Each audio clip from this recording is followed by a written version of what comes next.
প্রিয় শিক্ষার্থীরা, তোমাদের শুভকামনা, তোমাদের পরিবার সবার শুভকামনা, সবাই সুস্থ থাকো, ভালো থাকো, এবং এই কামনায় শুরু করতে যাচ্ছি পদার্থবিজ্ঞান ক্লাস। কী পড়াবো? উচ্চ মাধ্যমিক পদার্থবিজ্ঞান দ্বিতীয় পত্র, তড়িৎচুম্বক চুম্বকীয় আবেশ ও পরিবর্তী প্রবাহ।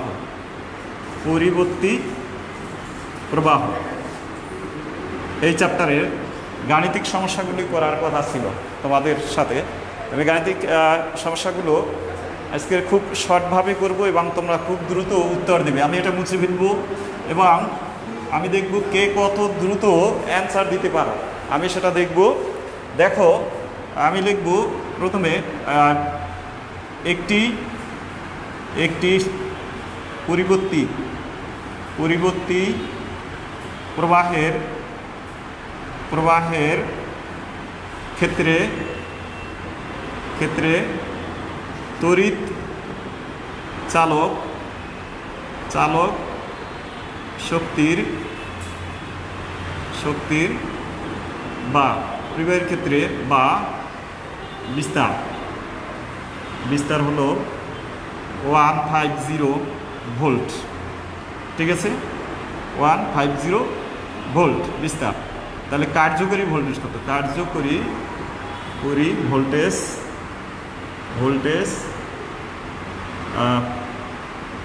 ভোল্টেজ কত? এটা কি আমরা বের করতে পারবো নাকি? এটা আমরা দ্রুত বের করব এবং যারা লাইনে আসো প্রত্যেকে দ্রুত বের করে সেন্ড করবে। আমি এটা দেখব, তোমাদের খুব দ্রুত বের করবে। একটি পরিবর্তী প্রবাহের ক্ষেত্রে তড়িৎচালক শক্তি বা বিস্তার, তড়িৎচালক শক্তির সর্বোচ্চ মান বা বিস্তার, কার্যকরী ভোল্টেজটা খুব দ্রুত বের করো তোমরা। আমি দেখি যে তোমরা কত কে তাড়াতাড়ি করতে পারো এটা, এবং তাড়াতাড়ি এটা সেন্ড করে দাও। এরপর আমি অন্যটায় যাব, আজ খুব দ্রুত পড়াবো। আশা করি তোমরা এটা বুঝতে পারছো যে পরিবর্তী প্রবাহের ক্ষেত্রে তড়িৎচালক শক্তি বা বিস্তার, মানে তড়িৎচালক শক্তির বিস্তার, সর্বোচ্চ বিস্তার হলো 150। তার কার্যকরী ভোল্টেজ কত হবে এটা বের করবে। আমরা জানি কি এটা কি, এটা হলো E0। তাহলে আমরা এখানে RMS এর মানটা যদি বের করি, দ্রুত বের করে পাঠাই দেবা যে কত হয়, সেটা এখান থেকে বের করে তোমরা সেন্ড করো। তাহলে আমরা এখান থেকে এটা দ্রুত বের করে আমরা করতে পারবো। কত হয় তোমরা তাড়াতাড়ি বের করে এটা দেখাও যে এটা কার্যকরী ভোল্টেজটা কত হবে। বা এটা এমনও হতে পারে যে একটি এসি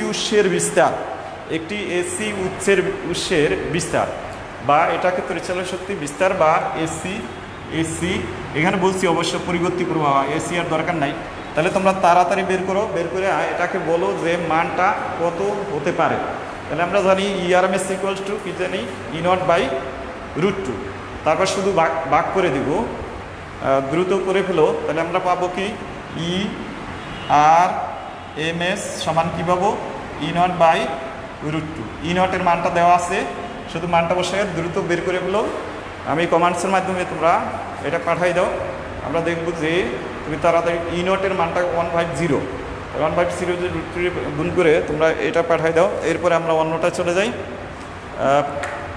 কত হবে তোমরা একটু এটা দ্রুত বের করো। যারা লাইনে আছো প্রত্যেকে এটা যদি না বুঝো আমাকে বলো, এটা মানটা তোমরা বের করো, কার্যকরী ভোল্টেজ কত। এরপরে এটা অলরেডি চিন্ময় হালদার বের করে ফেলছো, ধন্যবাদ। বাকি যারা দ্রুত সেন্ড করো। চিন্ময় হালদার বের করছে 106। রাজু কি বাংলা টাইপ করে ফেলছো? আচ্ছা, থ্যাংক ইউ। কত হলো? 1 মেয়ার টু দেখব 10606 10606 এভাবে একটা কিছু হয়েছে, এটা ভোল্টেজ। তাই তোমরা যারা আছো লাইনে তারা বুঝছো, যদি এত ভোল্টেজ এখন, তাহলে তোমরা এটা বুঝতে পারছো যে এটা হলো এইটা। যদি তোমার প্রবাহ মাত্রা যদি এই পরিবর্তী প্রবাহের যে সার্কিট আছে, যদি এর রোধ এখানে লেখো, যদি 2, এটা হলো 1 গেল। যদি এই বর্তনীর বর্তনীর বর্তনীর রোধ রোধ আমি বলবো যদি 10 ওহম হয় বা 5 ওহম হয় 5 ওহম হয় তবে তবে কার্যকরী কার্যকরী করি প্রবাহ প্রবাহ মাত্রা মাত্রা কত হবে এটা বের করো তাড়াতাড়ি। আমরা এটা দেখব যে এটা কার্যকরী প্রবাহ মাত্রাটা কত সেটা আমরা এখান থেকে বের করে দেব। প্রবাহ মাত্রা সমান আমরা কি লিখতে পারি? কার্যকরী প্রবাহ মাত্রা সমান কি? আবার IRMS সমান কি হবে আমি বলবো না, তোমরা দ্রুত বের করো, কারণ আমরা অনেকগুলি সমস্যার সমাধান করব। প্রবাহ মাত্রা তোমরা সূত্রটা লিখে ফেলো, লিখে করো। আই সমান কি যদি মনে না থাকে I = VR। আরে বাবা এটা তো মনে থাকে, তাহলে এখানে IRMS বের করে ফেলবা। IRMS সমান কি এটা বের করে ফেলো IRMS বাই কত আর। এখন মানটা বসিয়ে দাও, দ্রুত মানটা বসিয়ে দাও, তাহলে মানটা বসালে আমরা এটা ক্যালকুলেশনটা করে ফেলতে পারবো। কত হয় দ্বিতীয়টা 21 চিন্ময় হালদার ধন্যবাদ, সিপানোহা ধন্যবাদ। 1.21 এম্পিয়ার দিয়েছে। এখন আমরা অন্যটায় চলে যাব, যেহেতু আমরা বলছি এই অধ্যায়টা পড়ানো হয়েছে, আমরা খুব দ্রুত যাব, আশা করি এটা তোমরা বুঝতে পারছো। এখন আমি ভাষায় লিখব এবং তোমরা এটা অবজেক্টিভ টাইপের, তোমরা এই ভাষায় উত্তর দেবে। আবিষ্ট তড়িৎচালক শক্তির, এটা লিখবা আবিষ্ট আবিষ্ট তড়িৎ চালক চালক শক্তির শক্তির আবিষ্ট তড়িৎচালক শক্তির, এটা তোমরা দ্রুত করবা। তড়িৎচালক শক্তির দিক সম্পর্কে কে ধারণা দেন? দিক সম্পর্কে কে ধারণা দেন দ্রুত লিখবা। এটা আমি শুধু অপশন দুইটা দেব। ক এটা তোমরা, আমি অপশন দেবো না, তোমরা দ্রুত সেন্ড করে লিখে পাঠাবা। এবং নামটা অবশ্যই এটা ইংলিশে তোমাদের দিতে হবে, যেমন ফ্যারাডে আছে, ইংলিশ বাংলা একটা দিলেই হবে। ফ্যারাডে আছে, তারপর আমি একটু তোমাদের হেল্প করার জন্য বলছি যে ফ্যারাডে আছে, ওয়েরেস্টেট আছে, তারপরে তোমার কৃষব আছে, লেন্স আছে। কে দেয় সেটা একটু লিখে দাও। কে তোমরা যারা পড়ছো আবিষ্ট তড়িৎচালক শক্তির সম্পর্কে তোমরা সবাই জানো যে E কি পাই আমরা d∅/dt। এই যে মাইনাসের ধারণা কে দেয়, এটা সব একটা দিক সম্পর্কে দেয়। এবং কে ওই ব্যক্তির নাম কি, ওই ব্যক্তির নামটা কি তোমাকে দ্রুত যে পারো দ্রুত প্রথমে লেন্স সিপানোহা আগে দিয়েছে রাইট লেন্স দেয়। এটা কে দেয়? লেন্স। তোমরা সবাই লিখে নাও এবং লেখার সাথে সাথে বাসায় একটু করে নাও, আমি মুছে ফেলবো। এরপরে আমরা দ্বিতীয়টা যেটায় যাব, এটা একটা অঙ্ক, এটা আমরা সলিউশন করব। যে তাহলে আমরা এটা বুঝে ফেললাম। এবারে আমরা আর একটা জিনিসে যাব, যে 100 পাক বিশিষ্ট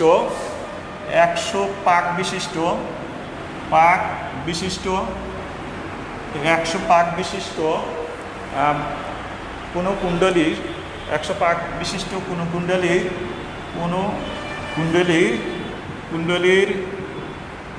মধ্য দিয়ে একটি কি বলেছি 100 পাক বিশিষ্ট কোনো কুণ্ডলীর মধ্য দিয়ে লিখব 5 এম্পিয়ার বিদ্যুৎ চলে। ঠিক আছে, বিদ্যুৎ চলে। এরপরে আমরা দেখব যে এটা কত দ্রুত করতে পারি। চলে প্রত্যেকটি ফ্লাক্স, প্রত্যেকটি পাকের ফ্লাক্স কত 0.01 ওয়েবার। ঠিক আছে, ওয়েবার দিয়েছি, তোমরা দেখো এত ওয়েবার। তাহলে চুম্বক আবেশ গুণাঙ্ক, এটা কি? চুম্বক আবেশ গুণাঙ্ক সমান কত হবে? দ্রুত করে বের করবে এটা। যে আমি দেখবো যে কয়জন এটা করতে পারো, খুব দ্রুত বের করবা। 100 পাক বিশিষ্ট, এবং দেখা যাচ্ছে স্পষ্ট 100 পাক বিশিষ্ট কোনো কুণ্ডলীর মধ্য দিয়ে 5 অ্যাম্পিয়ার বিদ্যুৎ চলবে। প্রত্যেক পাকের ফ্লাক্স হলো 5। তাহলে তোমার চুম্বক আবেশ কত, দ্রুত বের করে দেখবে যে আমি খুব দ্রুত আমি অ্যান্সার দেখব তোমাদের যে 100 পাক বিশিষ্ট, তাহলে কোন সূত্র দিয়ে করবে, এবার নিজেরাই করবে। যদি না পারো আমি পরে লিখবো, আমি এবারে কিন্তু আগে লিখবো না। তাই তোমরা সূত্র ব্যবহার করবে, সূত্র ব্যবহার করে দ্রুত এটা করে সেন্ড করো, দ্রুত এটা করে সেন্ড করো। শুধু আমি রেজাল্টটা দেখব যে 100 পাক বিশিষ্ট, আবার দেখছি 100 পাক বিশিষ্ট কোনো কুণ্ডলীর মধ্য দিয়ে 5 অ্যাম্পিয়ার বিদ্যুৎ চলে, প্রত্যেকটি পাকের ফ্লাক্স 0.1 কি ওয়েবার। ভেরি গুড, চিন্ময় হালদার দিয়েছে, অবশ্যই সে সূত্র জানে। আমি জানি এটা সঠিক হয়েছে, আমি দেখবো আরও 2-1 দেখতে চাই সঠিক না ঠিক হয়েছে, আমি দেখবো এটা। এরপরে আমি সূত্রটা লিখবো, সূত্রটা পরে লিখবো, তোমরা এটা ক্যালকুলেশন করে সেন্ড করো, তারপরে আমরা দেখবো যে আসলে কি এটা সঠিক কিনা। আচ্ছা, 100 পাক বিশিষ্ট এবং কোন সূত্রটা 0.2 চিন্ময় দিয়েছে। বাকি যারা আছে তারা একটু করার চেষ্টা করো। তাহলে আমরা এর সাথে সাথে কিন্তু সূত্রটাও আমরা শিখবো। সূত্র কী ছিল আমরা নিশ্চিত জানি, এটা সূত্র হলো কি এন ফাই ইকুয়ালস টু কী ছিল LI, N phi equals to LI. এই সূত্র থেকে আমি সূত্রটা লিখে দিচ্ছি, তারপরেও যারা বোঝো নাই তাদের কারণে আমি এটা লিখে দিচ্ছি যে তোমরা দ্রুত এটা করে ফেলো। তাহলে N phi equal to LI. তাহলে এটা আমরা মোটামুটি এটা করে ফেলছি, অনেকেই না পারলেও এখন বসাইয়া তোমরা অলরেডি 2 সম্ভবত 2ই হবে, তাহলে 2 এটার মানটা বসাইয়া এটা তোমরা করে ফেলবা। আর 2-1 জন করো, তোমরা দেখো মানটা ঠিক আছে কিনা। 2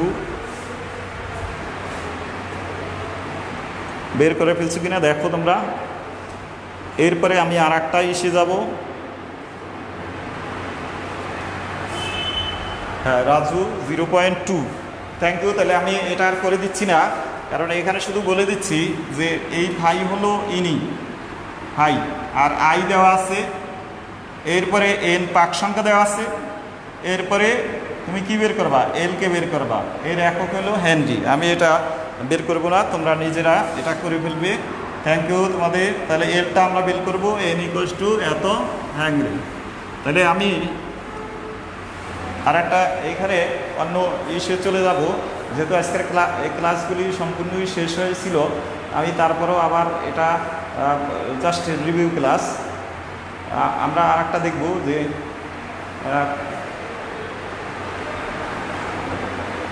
দেখো 110 ভোল্ট 110 ভোল্ট ডিসি লাইনে 110 ভোল্ট ডিসি লাইনে কোনো ব্যক্তি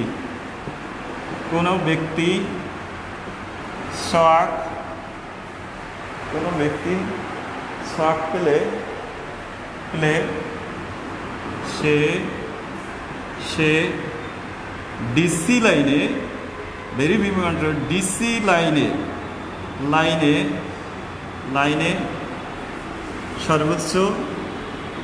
সর্বোচ্চ কি হবে ভোল্টেজ ও এসি লাইনে সর্বোচ্চ ভোল্টেজ, মানে শক খাবে আর কি। ভোল্টেজ কত হবে, তোমরা দ্রুত যারা বুঝো তারা দ্রুত করবা। এরপর আমি এটা আলোচনা করব। দেখো এখানে একটু মেধার ব্যাপার আছে। ডিসি লাইনে, আবার ডিসি লাইন বলছি, এত ডিসি লাইনে সে কোনো ব্যক্তির শক পেলে সে ডিসি লাইনেই সর্বোচ্চ কত ভোল্টেজ ও এসি লাইনে সর্বোচ্চ কত ভোল্টেজ পাওয়া যাবে। ওকে, এখন তোমরা এখানে 2টা অ্যান্সার হবে, এবং অ্যান্সার 2টা কি হবে সবাই একটু ফলো করো। আমি আরেকবার বলছি, 110 ভোল্ট ডিসি লাইনে কোনো ব্যক্তি শক পেলে সে ডিসি লাইনে সর্বোচ্চ ভোল্টেজ এবং এসি লাইনে সর্বোচ্চ ভোল্টেজ কত পাবে, কত পাবে, এটা একটু লেখাটা অত হয় নয়, তাহলে আমি একটু লিখি কত পাবে। এখন এখানে দুইটা অ্যান্সার, তোমরা যারা জানো তারা দ্রুত অ্যান্সার দিতে পারবে, আর না জানলে কিন্তু কেউ সহজে অ্যান্সার দিতে পারবে না। খুবই দুইটা অ্যান্সার হবে, দুইটা অ্যান্সারই তোমরা সরাসরি যারা জানো তারা রেসপন্স করো এবং তাড়াতাড়ি এই উত্তর দেওয়ার চেষ্টা করো। তোমাদের এটা দ্বারা বুঝবো যে আসলে এসি এবং ডিসি সম্পর্কে আসলে ধারণা আছে কিনা। সিপা নোহা অ্যান্সার দিয়েছে, আমি বলবো না সঠিক, একটু পরে বলবো। ও লিখছে 110 ভোল্ট, এরপরে এসিতে 1556 ভোল্টেজ, এটা হলো নোহা বলছে। বাকি যারা তারা বলবে, এবং আমি কিন্তু তোমাদের ক্লাস আওয়ারের পরে যখন ক্লাসটা খুলবে, করোনাতে একদিন শেষ হবে, তাহলে তখন কিন্তু আমরা জিজ্ঞেস করবো তুমি এটা লেখছিলা কি বুঝে লিখছিলা, এবং যদি লেখো তাহলে কিন্তু পরে। আর নোহা অলরেডি বুঝে লেখছে, আমি এটা পরে পাবো। ডিসি লাইনে কত 110 ভোল্টেজ, আর এসি লাইনে 1.50। ঠিক আছে, চিন্ময় হালদার একটা আনসার দিয়েছে 15.56, চিন্ময় হালদার দিয়েছে। আর বাকি যারা আছো তারা কি চুপচাপ নাকি, তোমরা কি বুঝতেছো না এসি আর ডিসির ব্যাপারটা কি আজকে, মানে এতদিন পড়ার পর বুঝি নাই। এসি আর ডিসি, ডিসি মানে কি ডিরেক্ট কারেন্ট, এসি মানে কি অল্টারনেটিভ কারেন্ট। মানে ডিসি বলতে কি বোঝাচ্ছে, অর্থাৎ তার কোনো পরিবর্তন নেই, ভেরি সিম্পল ম্যাটার। ডিসি মানে কি কোনো তার পরিবর্তন নেই, অর্থাৎ তার কোনো পরিবর্তন নেই, সে যেভাবে আছে সেভাবে, তাহলে ডিসি পরিবর্তন নেই। আর এসি মানে কি অল্টারনেটিভ, সে পরিবর্তন আছে, সে সর্বোচ্চ কত হতে পারে। তাহলে ডিসির ক্ষেত্রে, ডিসি এর ক্ষেত্রে কত হবে, পরিবর্তন নেই, তাহলে সর্বোচ্চ হবে কত, এই ক্ষেত্রে সর্বোচ্চ ওই একই হবে, এর কোনো পরিবর্তন নেই, তাহলে 110 ভোল্ট। ধন্যবাদ নোহাকে। আর এসিতে এর ক্ষেত্রে সর্বোচ্চ হবে কত, তোমরা এখানে পেয়েছ E0 = √2 ERMS। এখন যদি এটাকে গুণ করো তাহলে কত হয় একটু বের করো। এবার আমার মনে হয় এবারে তোমরা বুঝে গেছো, এবং অলরেডি তোমরা এটা ক্যালকুলেশন করলে, তোমরা যদি গুণ করলে রেজাল্টটা পেয়ে যাবে। একটু কষ্ট করে গুণ করো, তাহলে আমরা এটা কষ্ট করে গুণ করলে আমরা বুঝে গেছি যে অল্টারনেটিভ কারেন্টের ক্ষেত্রে এটা পরিবর্তন হতে পারে, বাট ডিসির ক্ষেত্রে কোনো পরিবর্তন হবে না। তাহলে আমরা এটা অলরেডি জেনে গেছি, এবং খুব সহজ অ্যান্সার, কিন্তু তোমরা কিন্তু কি করো না, তোমরা কিন্তু এইটাকে পারো না। আচ্ছা, এরপরে আমি আসবো পরেরটায়, এবং দ্রুত, আমি আগেই বলছি আজকে খুব দ্রুত পড়াবো, এটা শেষ। তাহলে আমরা পরের ধাপে, পরের স্টেপে যাব। এটা আমি সাইন কার্ভ আঁকবো, এই যে একটা সাইন কার্ভ এঁকে ফেলছি। এরপরে তোমরা শুধু বলবা, আমি দেব চিত্র, মানে ফিগার 1, FA 1, আর ফিগার 1, আর একটা দেব ফিগার 2, এটা হবে। এখন আমাকে বলবে যে ফিগার 2 এবং ফিগার 1 দ্বারা আমি কি বুঝছি, প্রত্যেকে এটা একটু বুঝে সেন্ড করবা যে ফিগার 1 দ্বারা কি বুঝছি, এটা কি বুঝছি, আর এটা দ্বারা কি বুঝছি। এটা তোমাদের কাজ রইল যে ফিগার 1 এবং ফিগার 2 দ্বারা আমরা কি বুঝি, মানে দুইটা আমরা এখানে চিত্র এঁকে ফেলছি, এবং চিত্র এঁকে এখানে আমরা এটা করে ফেলছি যে এটা কি বুঝি আমরা, এটা এখানে আমরা এই কি বুঝবো। তাহলে এটা তোমাদের যদি কেউ বোঝো, তাহলে আমরা এখানে তোমরা একটু সেন্ড করো যে এটা আসলে বুঝছি কিনা, ফিগার 1 এবং ফিগার 2। এরপরে আমরা অন্য ইসে যাব, যে এটার পরে প্রত্যেকটা ধাপে ধাপে আমরা যাব। আমরা আজকের 20টা দরকার হলে 20টা সলিউশন করবো, এবং 20টাই তোমরা নিজেরাই কিন্তু করে দেবে।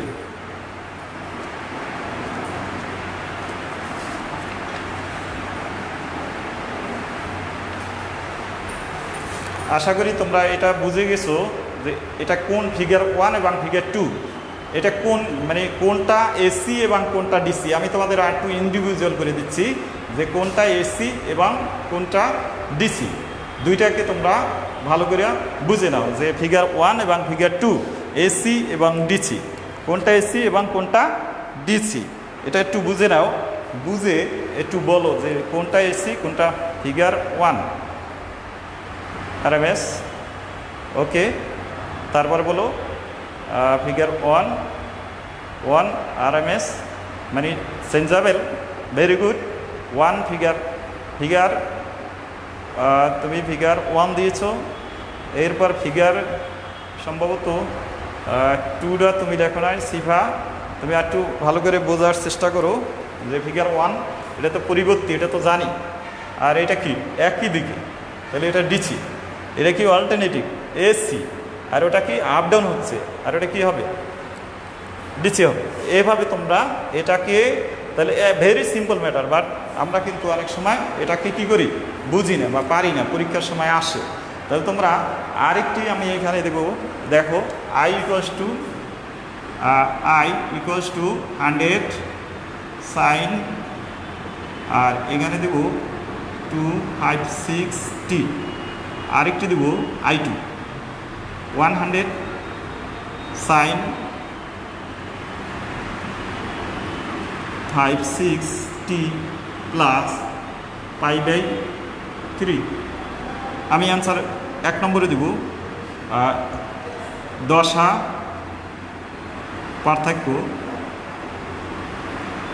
পার্থক্য কত ডিগ্রি, আমি ডিগ্রি লিখছি, তোমরা অ্যান্সার দাও।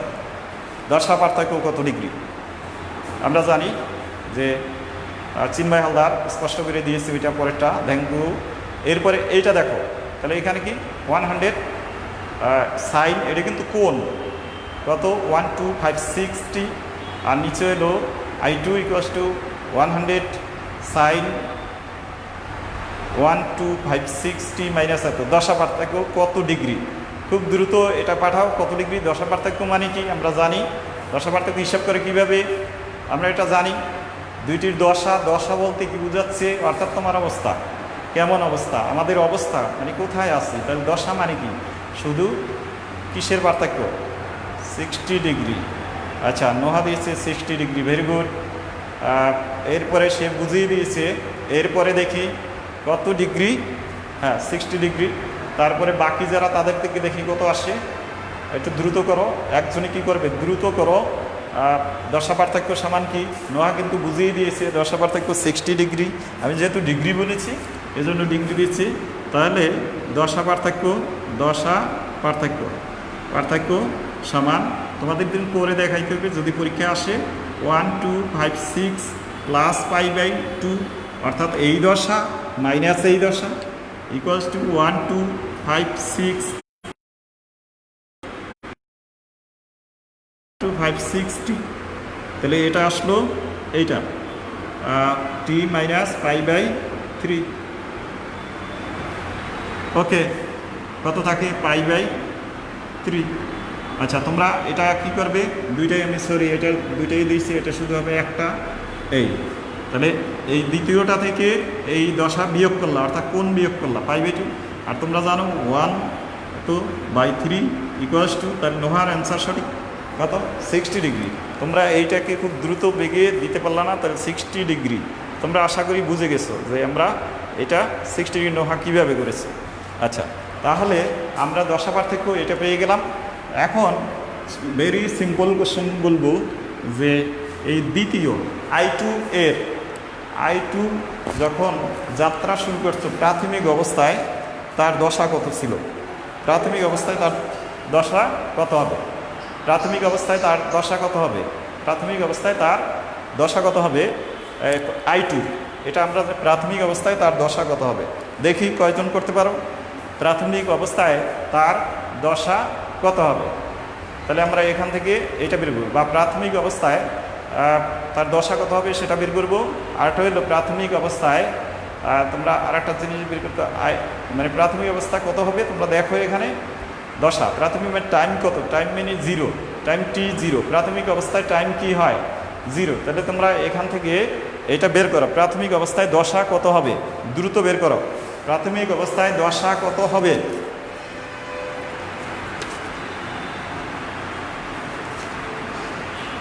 প্রাথমিক অবস্থায় দশা কত হবে সেটা বের করে পেলো আমরা। তাহলে প্রাথমিক অবস্থায় দশা কত হবে 60 ডিগ্রি, ভেরি গুড। একজনই কি আছো, বাকি কারা প্রাথমিক অবস্থায় আমি তো বলেই দিচ্ছি যে I2 যদি তোমরা t এর মান 0 বসিয়ে দাও তাহলে দশা থাকবে শুধু π/3। তাহলে π/3 মানে কত? 180/3, 60 ডিগ্রি। Very simple. কিন্তু রেসপন্স করতেছে না, বুঝতেছে না, বুঝি না। প্রাথমিক অবস্থায় দশা। তাহলে একমাত্র নৌহা অ্যান্সার দিয়েছে, আর বাকি যারা তারা কিন্তু অ্যান্সার দিতে পারোনি। তোমরা এটা এইভাবে না, তোমরা আরও চেষ্টা করো, তাহলে তোমরাও কিন্তু অ্যান্সার দিতে পারবে।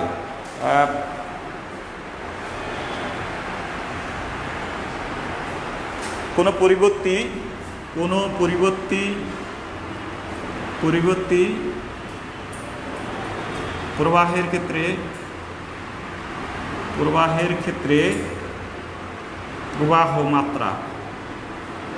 প্রবাহ মাত্রার শীর্ষ মান 1000 অ্যাম্পিয়ার। তাহলে কার্যকর মান কত? এটা হলো একটা, বের করো কার্যকর মান কত। আর একটা আমরা করব, আগে কার্যকর মানটা বের করো, তারপরে গড় প্রবাহ মাত্রা কত। আমরা এই দুইটা করব, আর খুব দ্রুত করব দুইটাকে। সবাই একটু করার চেষ্টা করো। দুইটা আমি জানি যে সূত্র অনেকেই জানো, এবং সূত্র বসিয়ে করো। কার্যকর মান কত? কার্যকর মানে কার্যকর প্রবাহ মাত্রার মান। এটা তোমরা বুঝে গেছো যে কার্যকর প্রবাহ মাত্রার মান বুঝাচ্ছি আমি। যদি 100 অ্যাম্পিয়ার হয় তাহলে কার্যকর প্রবাহ মাত্রার মান কত হবে? আর যেহেতু ভোল্টেজের সময় কার্যকরী ভোল্টেজ একটু আগেই করছো, আর এটা প্রবাহ মাত্রার শীর্ষ মান, আর কার্যকর মান কত হবে এটা একটু করার চেষ্টা করো সবাই। কার্যকর মানটা কত হবে? পরিবর্তী প্রবাহের ক্ষেত্রে যদি এভাবে হয় প্রবাহ মাত্রা, তাহলে কার্যকর মানটা কত হবে? দ্রুত করার চেষ্টা করো। কার্যকর মান আর গড় প্রবাহ মাত্রা দুইটা আমরা করতে একটু দেরি হয় কেন, বা তোমাদের পাঠাতে কি দেরি হয় আমি বুঝতেছি না। কার্যকর বা এটা আরএমএস ভ্যালু, আরএমএস এটা বের করবা, আর এটা বের করো গড় মানে কি? পাই ইকুয়ালস আই বার সমান গতকাল আমি করে দিয়েছি I0। আর কত পেয়েছো? I0 বাই কত বলো? I0 by pi. এভাবে করেছিলাম গতকাল গড় মান। কারণ আমরা জানি যে পূর্ণ ক্ষেত্রে পূর্ণ যদি তড়িৎচালক শক্তি হয় তাহলে গড় মানটা কিন্তু সেখানে কি হয়? গড় মানটা তখন পূর্ণর ক্ষেত্রে 0 হয়। আমরা সেজন্য অর্ধ সবসময় হিসাব করি। আচ্ছা, সিবা আবার দিয়েছে যে একটা হলো 7 আরএমএস ভ্যালু দিচ্ছে 7.0 এত। Thank you. আর দুই একজন দেখতে চাই সঠিক আছে কিনা আমি দেখতে চাই। তোমরা এটা সেন্ড করো যে আমরা এটা দেখতে পাই এটা কি সঠিক হচ্ছে কিনা। আর বাকি যারা তারা কি মানে একদম নিস্তেজ হয়ে গেছো? করতে কি চেষ্টা করো এবং করার চেষ্টা করো।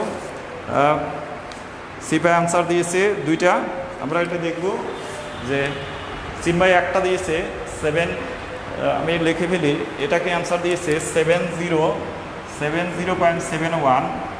আর দেখো তোমাদের সাথে মিলে কিনা।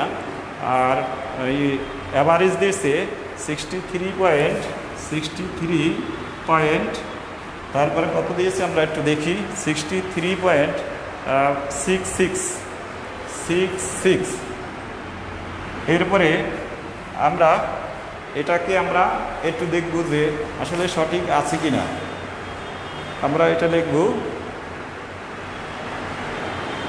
এইখানে আমরা দেখব যে আসলে সঠিক আছে কিনা।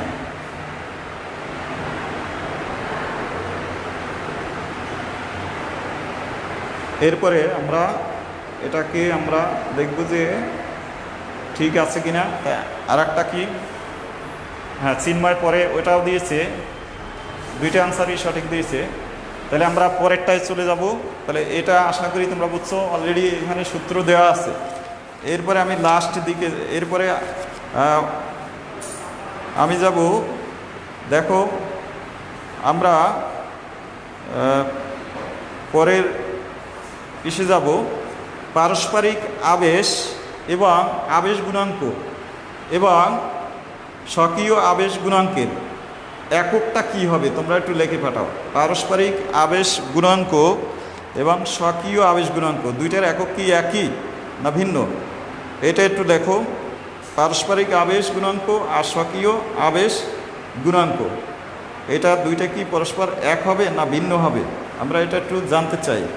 পারস্পরিক আবেশ গুণাঙ্ক আরেকটি হলো স্বকীয় আবেশ গুণাঙ্ক, দুইটা অবজেক্টিভ টাইপের এই কোশ্চেনগুলো আমরা প্রত্যেকেই আমরা করার চেষ্টা করব। এরপরে আসবো আমরা স্টেপ ডাউন এবং স্টেপ আপে। আচ্ছা, আমরা এটা মোটামুটি অনেকেই করে ফেলছি, আমরা এটা মুছে ফেলি।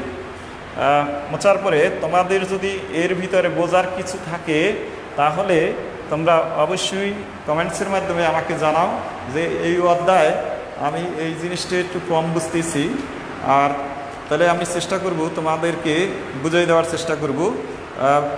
এখন দেখো আরেকটি অঙ্ক আমি এখানে একটু দেব, 230 ভোল্ট, সবাই একটু ফলো করো, 230 ভোল্ট 50 হার্টজ, 250, সবাই লিখে ফেলছো, আমি আস্তে আস্তে লিখছি কারণ তোমরা যাতে লিখতে পারো।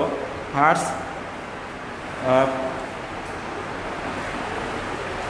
এটা হলো সরবরাহ লাইনে, লাইনে দিক পরিবর্তী, কিন্তু অবশ্যই দিক পরিবর্তী সরবরাহ লাইনে দিক পরিবর্তী তড়িৎচালক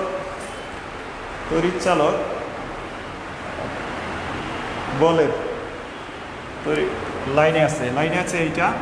এখন তোমাকে একবার লিখতে হবে দিক পরিবর্তী তড়িৎচালক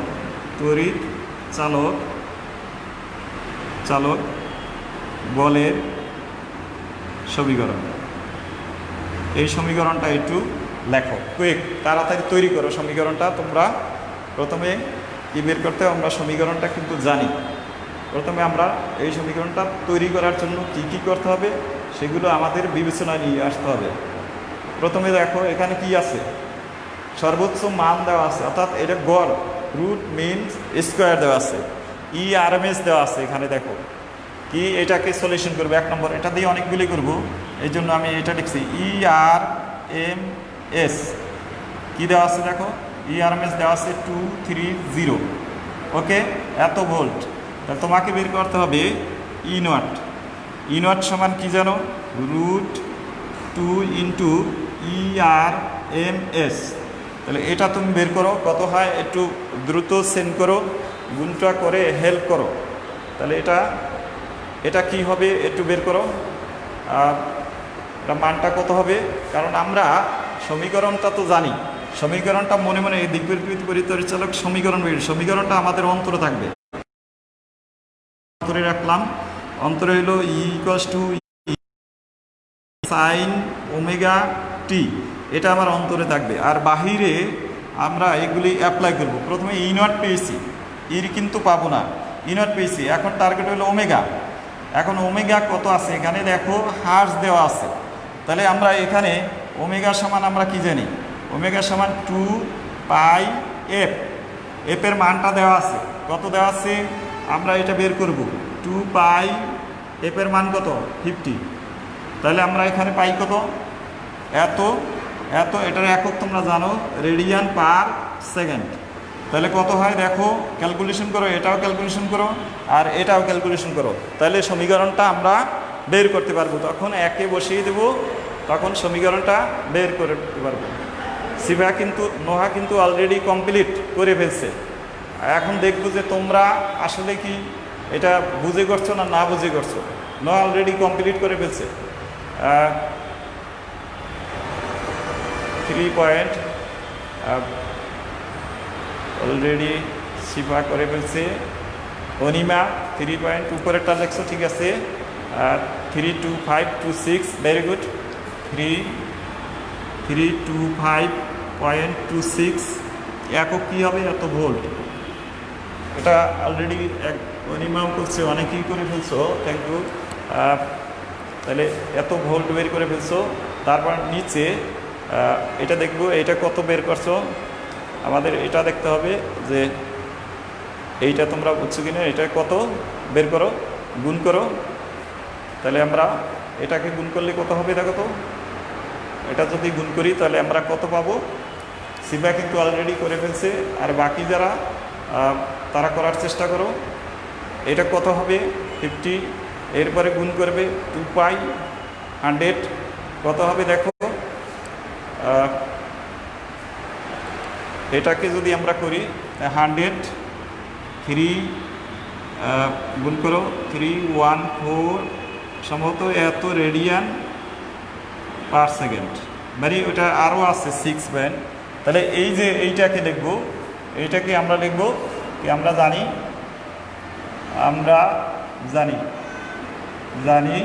ই equals to E naught sine omega টি।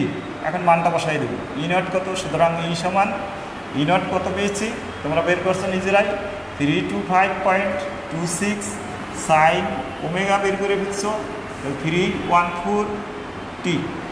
এটা কি ঠিক আছে কিনা তোমরা দেখো যে ঠিক আছে কিনা। দেখো আমরা দেখা যাচ্ছে না মনে হয়। ওকে, কীভাবে বের করছি তোমরা আমার মনে হয় বুঝে গেছো যে নোহা যেটা দিয়েছে সেটা মোটামুটি রাইট। আর তোমরা অনেকেই 100 পাই, সিম্বল লেখছে 100 পাই, রাইট, তাও হবে। আর বাকি যারা তারা কি একদম মানে কম্পিটিশনে গিয়ে আর পারছো না নাকি তোমরা এখানে দেখো। তাহলে কি হলো, আমরা এই মানটা এখানে বসে এই সমীকরণটা অলরেডি পেয়ে গেছি। তাহলে এটার অ্যান্সারটা এখানে শেষ হয়ে গেছে নাকি। আমরা তাহলে সমীকরণও তৈরি করতে পারবো। তাহলে এখান থেকে আমরা পর্যায়কাল আবার বের করতে চাই, কখনো পর্যায়কালটা আমরা বের করি নাই কিন্তু। তাই পর্যায়কাল যদি বের করতে চাই তাহলে আমরা কি পাবো দেখো, এইটাকে আমি মুছে পর্যায়কালটা বের করতে চাই। পর্যায়কাল আমি মুখে বলছি, তোমরা বের করো। কি বের করব, পর্যায়কাল। তাহলে পর্যায়কাল বের করো এখান থেকে, পর্যায়কাল কী দ্বারা প্রকাশ করে, বড় হাতে টি।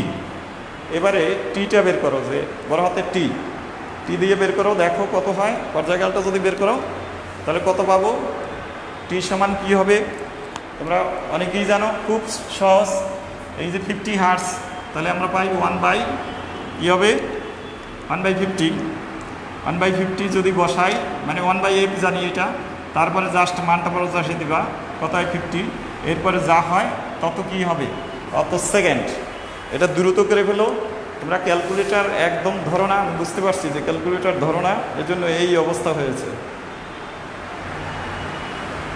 আচ্ছা, আমরা এখান থেকে যদি হিসাব করি তাহলে প্রবাহ যদি আমরা হিসাব করি, প্রবাহর মানটা যদি পরপর মানে সর্বোচ্চ থেকে সর্বনিম্নের আর একটা সূত্র আছে, সর্বোচ্চ থেকে সর্বনিম্ন কতটুকু হবে 0.2 সেকেন্ড। ঠিক আছে, এটা করে ফেলছো, ভেরি গুড। 0.2 সেকেন্ড। তাই পর্যায়কাল 0.02 সেকেন্ড নাকি, 02 সেকেন্ড। আচ্ছা, আমি একটু দেখছি তোমরা কি বের করছো। হ্যাঁ, ভেরি গুড, 0.02 সেকেন্ড। তাহলে আমরা পর্যায়কাল বের করতে পারবো। একটা করে আমরা একটু করি, পর্যায়কাল বের করছি। তাই পর্যায়কাল আমাদের শেষ। যদি আসে পর্যায়কাল কি, এরপরে হলো এখানে একটা জিনিস ফলো করো। আমি যে টাইমটা যে তোমরা বের করলা t সমান 0.02 সেকেন্ড, এখন এখানে একটু ফলো করো যে এখান থেকে যখন যাত্রা শুরু করলো সে এভাবে গেল পরিবর্তীর ক্ষেত্রে, এখন টি কতটুকু হবে তোমরা এখান থেকে টি কতটুকু হবে, আমি এখান থেকে কতটুকু হবে, এইটুকু। তাহলে এইটুকু হলো যখন এখানে গেল, এটা হলো টি। তাহলে আমার কোশ্চেনটা হবে সর্বোচ্চ থেকে সর্বনিম্ন থেকে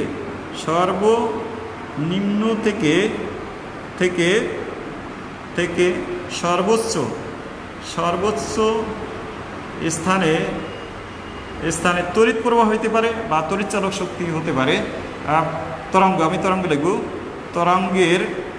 তরঙ্গের সময় বা সর্বোচ্চ থেকে সর্বনিম্ন স্থানে পৌঁছতে এই তরঙ্গটার সময়। তাহলে তোমরা এটা বের করো, আমি দেখব যে তোমরা কতটুকু মেধা আছে তোমাদের, তোমরা বের করতে হবে।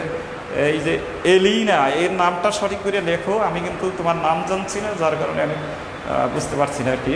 তো অনিমা আছো লাইনে, তোমরা এটা বের করো সর্বোচ্চ যে এখানে সর্বোচ্চ আমি একটু সহজ করে দিই। এইটুকু হলো টি, এটা হলো সর্বনিম্ন মান, সর্বনিম্ন থেকে সর্বোচ্চতে পৌঁছাবা।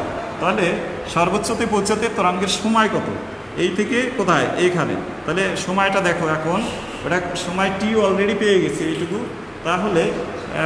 তাহলে এখান থেকে এইটুকু হলো T/4, আর এইটুকু কি T/2, আর T/2, আর এটাকে কত বাই T/3, এভাবে কিন্তু আমরা ভাগ করবো। আর এটা কত, এটা হলো T/4, খেয়াল করো এইটা হলো T/2, আর এটা হবে তোমার কত হবে 3T/4, এটা হবে 3T/4।